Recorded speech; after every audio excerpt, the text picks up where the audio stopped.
ఎంత కమ్మగా ఉన్నది చూడుర్లా, పులుగా అంటే మస్తు మంచిగా ఉన్నది. కాలే కాలే తింటే బెల్లం వండుతాను అలా. ఇక చూడుర్రి, దానికి కావాల్సిన గ్లాసు బియ్యం పోసిన. ఇక ఇది బెల్లం. ఇక ఇక్కడ నువ్వులు ఉన్నాయి. ఈ నానబెట్టినాక ఈ నానే వరకు నువ్వులు వేసుకోవాలి. ఈ బెల్లం అన్నం అయ్యేసరికి బెల్లం నానబెట్టుకోవాలి. ఇక పొయ్యి మీద పెడతాను చూడుర్రి. ఇక గ్యాస్ అంటిస్తున్నా. ఇక దీని మీద పెట్టాలి. ఇక గిలాసున్నర బియ్యానికి ఇక చిన్న గిలాసు నువ్వులు పోస్తాను. ఇక మంచి వేయినాక పొడి దంచాలి.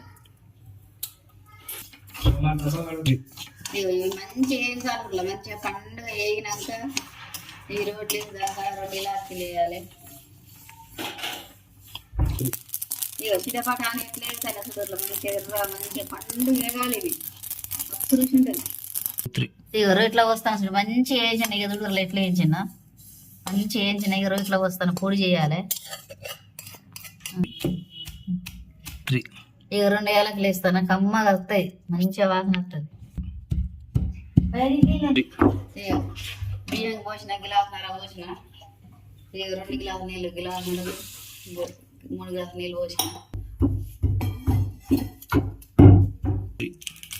ఇక బెల్లం కూడా తెల్లటి కావాలి చూడలా. బెల్లం వేసి అండేది నల్ల బెల్లం మంచిగా ఉన్నది. తెల్ల మంచి చక్కెర బెల్లం తెచ్చుకోవాలి. ఇక మనం తగినంత వేసుకోవాలి. నీళ్ళల్లో వేసి మనం పచ్చిపుచ్చులాగా వేసుకోవాలి. ఇక బెల్లం పోస్తే తగ్గుతలేదు. ఇక రొక్కలు పలగొడుతుంది. ఇక మనకు కావాలి.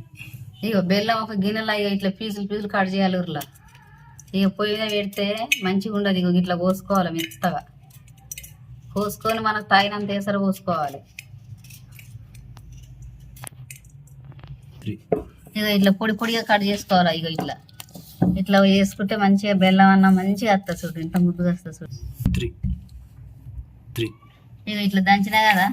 ఇక ఇప్పుడు ఇలా నీళ్ళు వేసుకోవాలి, ఎసరు పోసుకోవాలి. మనకు తగినంత పోసుకోవాలి. పోసుకొని మంచిగా కలుపుకొని ఇదంతా నానిన దాకా ఉంచుకొని ఇలా ఉప్పేయాలి. ఇగో మంచిగా కలుపుతాను చూడుర్లా. సగం ఉడికింది.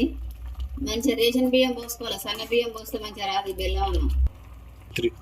ఇగో ఇలా ఉప్పు వేస్తాను చూడు. ఉప్పు అయిపోతే ఖరాబ్ అవుతుంది. ఇక మళ్ళా ఇక ఈ నువ్వుల పొడి మంచిగా దంచిన. ఇక చూడురు, ఇక ఇంత మెత్తగా దంచిన చూడురు.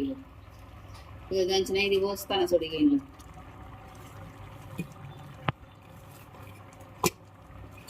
ఇట్లా కలపాలి. మాడిపోకుండా కలపాలి. ఊర్లో అది అడగంటుకుంది అనుకో మంచిగా ఉండదు. ఇట్లా అడగంటుకుంటే వీళ్ళు కలుపుకోవాలి మంచిగా.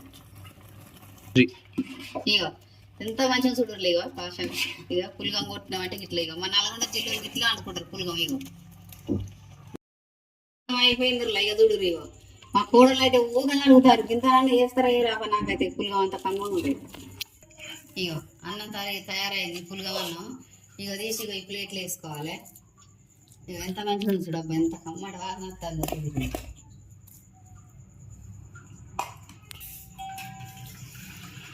ఇగో బెల్లం చారు చేసిన చూడుర్లా ఎట్లున్నది చూడు. ఇక ఎంతమంది కూడా మనం చూసుకొని చేసుకోవాలి బెల్లం చారు. ఈ అన్నంలో నువ్వులు పోసి కొట్టాలి. ఈ బెల్లం చారు ఏరే చేసుకోవాలి. ఇట్లా పోసుకొని తినాలి.